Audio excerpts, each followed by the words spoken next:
काही जण मला म्हटले की रोहित तू रागापोटी आणि भावनेपोटी बोलतोयस, ते ठीक आहे, परंतु बलात्कार करणाऱ्या आरोपीला एका दिवसामध्ये फाशी देणं शक्य नाही.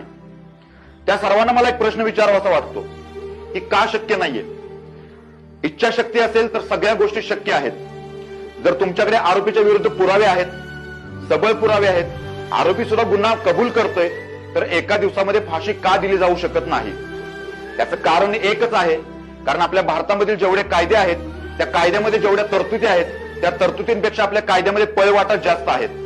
जसं की जिल्हा न्यायालयाने एखादा निर्णय दिला की तो बदलण्याचा अधिकार उच्च न्यायालयाला आहे.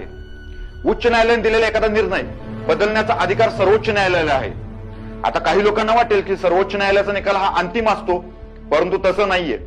समजा जर एखाद्या व्यक्तीला सर्वोच्च न्यायालयाने फाशीची शिक्षा सुनावली असेल तर तो व्यक्ती राष्ट्रपतीकडे किंवा राज्यपालाकडे दयेचा अर्ज सुद्धा करू शकतो. अशा कित्येक केसेस आहेत जिथे सर्वोच्च न्यायालयाचा निकाल सुद्धा राष्ट्रपतीने आपल्या क्षमादान अधिकाराखाली बदलला आहे. आणि या सगळ्यामध्ये आरोपीला शिक्षा होण्यापेक्षा आरोपीला वाचवला कसा जाऊ शकेल हेच पाहिलं जातं. आणि याला कारणीभूत कोण असेल तर आपलं प्रशासन आणि आपले राजकीय पुढारी.